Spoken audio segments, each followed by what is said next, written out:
कानून व्यवस्था को लेकर के झारखंड सरकार तो पहले से विपक्ष के निशाने पर थी, लेकिन मुद्दा अब यह है कि सरकार पर आरोप लग रहा है कि वो अपने समर्थकों तक की रक्षा नहीं कर पा रही है। जी हां, मामला मधुपुर का है, जहां एक हेडमास्टर पर एक नहीं दो बार बम से हमला हो गया और हेडमास्टर साहब के सिर के चिथड़े उड़ गए। अब आप सोचे होंगे कि हेडमास्टर के पास क्या मिलेगा कि हेडमास्टर पर बम मार दिया, मतलब ठेकेदार को मारता है तो वो समझ में आता है कि पैसा वाले हैं, बाकी अधिकारी को मारता है तो समझ में आता है कि पैसा वाले हैं।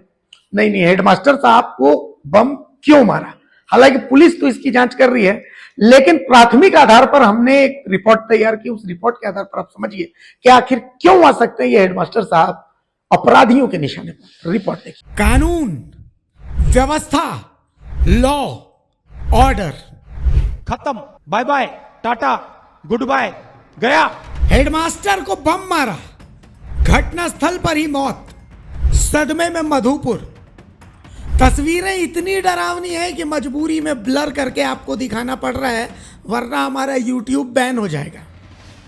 देवघर जिले के मधुपुर में हेडमास्टर मिड डे मील का सामान लेने बाजार जा रहे थे।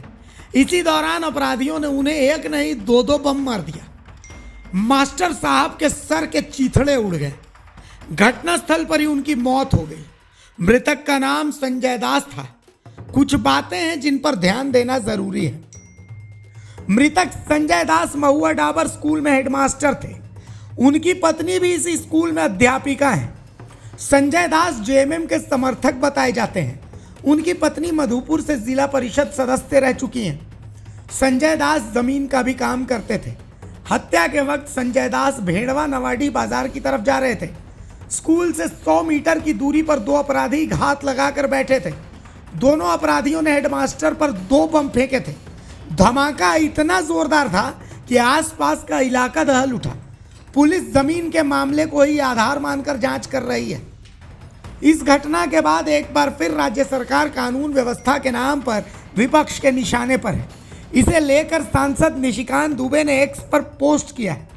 उन्होंने लिखा है कि अपने समर्थकों की भी रक्षा नहीं कर पा रही है राज्य सरकार। पुलिस की छानबीन में क्या निकलता है, फिलहाल नजर इसी पर रहेगी। मधुपुर से द भारत मित्र के लिए अजीत आनंद की रिपोर्ट।